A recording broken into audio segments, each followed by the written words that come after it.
Hey everyone, welcome back to another episode.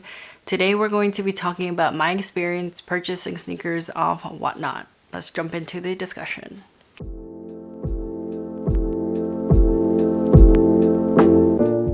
If this is your first time here, then welcome. My name is Jess from 𝕬𝕚𝕚𝕤.com, and I make videos and written blog post content about sneakers and lifestyle products, just like this video today. So if you like that kind of content, then please consider hitting the subscribe button right below. It would help me out so much, and I appreciate all your support. So today's video is just going to be a discussion dialogue video about my experience in purchasing sneakers off of the platform Whatnot. If you don't know what Whatnot is, it's basically like, how can I explain it? It's a place where people can come together. It's a live show from whoever the host is, people who are selling items. So these can be collectors. So people who are selling sneakers, which is how I kind of got into Whatnot. And then there's people who are selling collectible toys, like sports cards, whatever you can think of that you collect. There are a lot of people who will sell it on Whatnot. The cool thing about Whatnot is there's something called dollar auction. So you may be seeing these on Instagram or TikTok where people who are selling sneakers, for this example, are doing dollar auctions, which basically just means that it starts at $1 and people are bidding up until the time runs out. There's a little timer in the corner, bottom right corner, and people are bidding to get the best price for whatever item is going up. So I'm going to talk to you about my two experiences purchasing from two different sellers or creators, I guess you can call them, and my experiences. Maybe I'll talk about the pros and the cons. I did write some stuff down in my phone, so I may be glancing down just to make sure that I'm not missing anything. So this is a pair that I purchased off a dollar auction, I guess you can say, and they're brand new. The seller will tell you the condition that it's in, but these ones were brand new. And I wanted a pair of boots. They were a little like half size too big for me, but I took a chance anyway. And I got a pretty good deal on it. It was pretty nice because I purchased it really all in with the shipping and everything for $88, which is cheaper than what it actually retails for.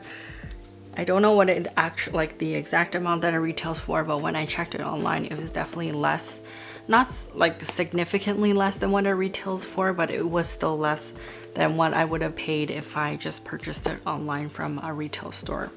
So these aren't really like hype shoes, I would say, or sneakers, and not ones that people are really sought after.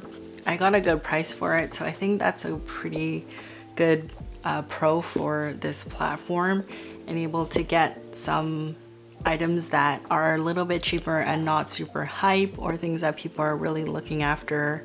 I wasn't even looking for these. I just thought it'd be good for the winter season because it's Gore-Tex, and I got it for cheaper than what it actually retails for. So I think that's a pro in that. I think the hype stuff really can go climb up there because people really want the best price for that. So my experience in just purchasing like a non-hype item, I think, is pretty cool. So my experience with that, fantastic, no problems. The second way that a lot of people are implementing a really fun and innovative way is to play like a mystery box game. So I purchased another thing from another creator or seller, different from the one that I just spoke about. And basically they have like 10 pairs of like really highly sought after sneakers, like the Travis ones. They had Dunks in there, they had the Lost and Founds. And so basically you're just choosing like the size that you want based on their inventory, and you're just bidding on this mystery box. And so it can get pretty expensive. I did pay a lot of money. I don't want to really say how much I paid, but I will just for transparency. I paid $260 Canadian, and I'll tell you now, I didn't win one of the 10 like really highly sought after shoes. So I'm pretty disappointed. So what they say is basically there's a floor, meaning like this is kind of like the minimum amount that they spent on whatever you're getting in the box. So I think the floor for this was like $130. I can't really exactly remember. And the ceiling is basically, it means like the most expensive shoe that they have in the whole stream for that night. So it could be like 2,000 or 1,000, however much the most expensive sneaker is. So long story short, I participated in this. They opened up the box on the actual stream so that when you actually get the item, you know that it's legit. So they opened up my box. It was number 8. And these are the 2 items that I got after I paid the really like expensive amount. So I got a Denver Nuggets NBA jersey. This is Mutombo. It's brand new, it has all the tags on it and everything. And so like for this, I think in Canada retails for like $150 maybe. So that's like more than half of what I paid. And then I also got a pair of sneakers. And let me show you what I got. I was pretty disappointed when I saw this on the stream. I didn't even know what these were on the stream. I had never seen them before. But it's called the Nike Air Max 2090, which I've never heard of, in the white, green, abyss, black colorway. And people were complaining in the stream that some of the really crappy shoes, I shouldn't say crappy, some of the less sought after shoes were shoes that they could probably purchase from the Nike outlet store, which I was so bummed to get this. But I think that's part of the fun and whatnot, right? And how people are creating a really cool atmosphere and vibe to just be there and hang out. And so that comes into like my first pro is like mystery boxes like this are super fun to be a part of, right? It's, you know, the chance of getting a really expensive sought after sneaker that you're looking for, like the Travis Scott ones, or maybe Kentucky Dunks, off-white Dunks, like whatever the seller is putting in their mystery boxes, right?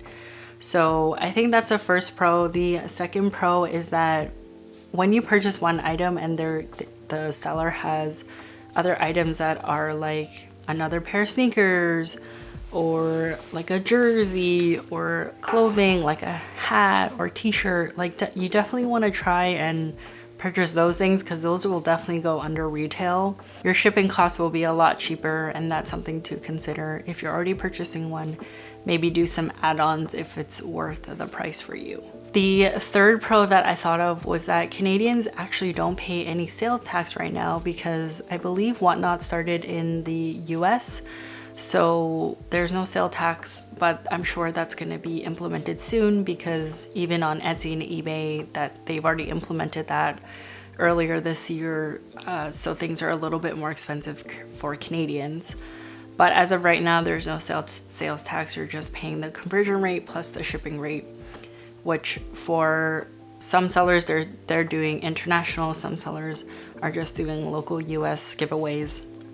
So just keep that in mind, but it will tell you, like when you put in your default address, it won't let you enter if you're not in the US and the seller only sells within the US.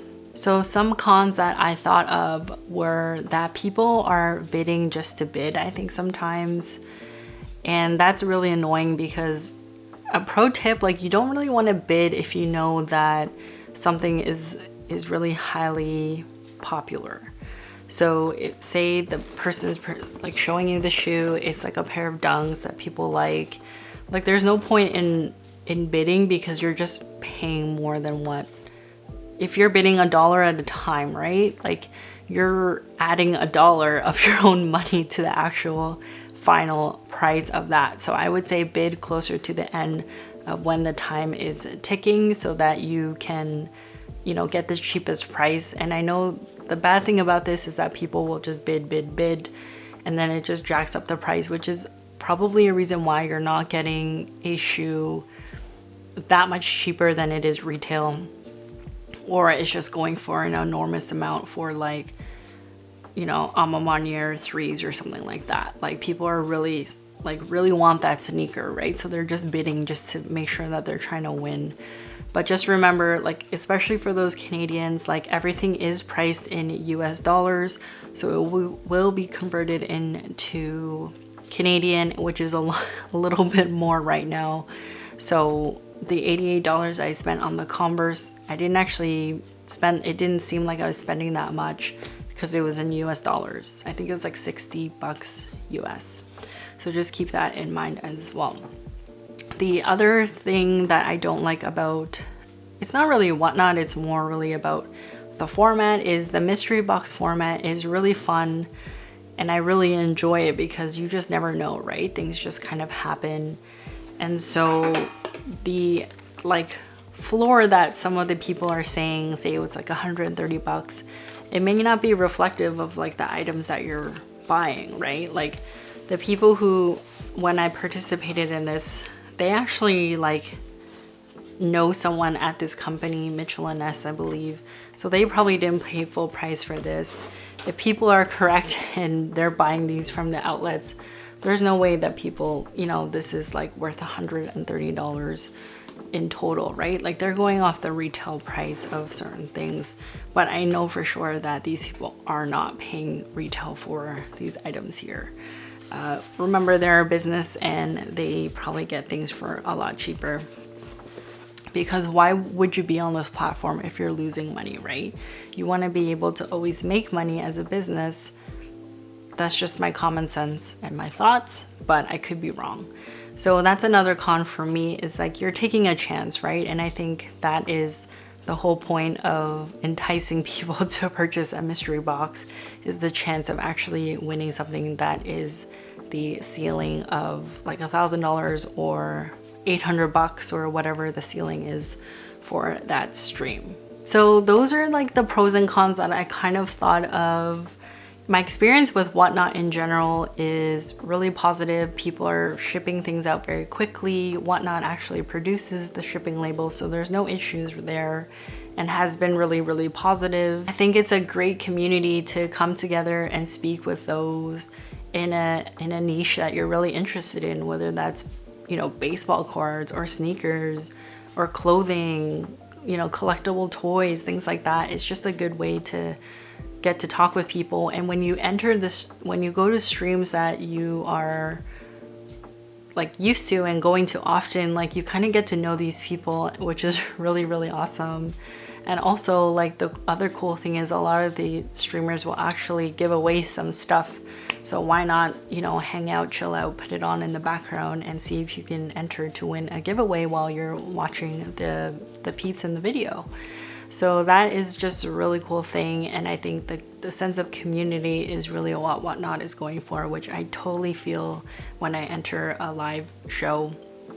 So definitely check it out. This is by no means a paid sponsorship or anything. I just wanted to share my thoughts about Whatnot, the pros and cons. My thoughts were a little bit jumbled, but I hope you were able to learn something from this video. If you have any other questions about my experience on Whatnot and how it's been, then definitely leave a comment below and I'll try to answer your question. I'm like not an expert at Whatnot. I just watch a lot of live shows.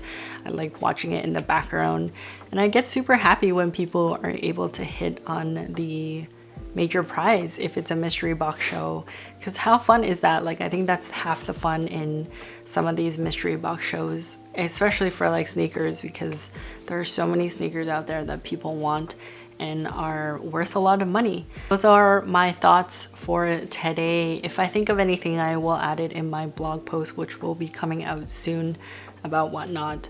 It may even be a little bit more comprehensive because I'm gonna have, you know, titles and headings and things like that. So you may want to check that out. I'll catch you in the next video. Peace. Bye. Hey everyone, thanks for checking out today's video. Please consider subscribing to see more content just like this. There is always more to see on my blog at www.writtenbyjess.com. Thank you for all your support, and we'll catch you in the next one.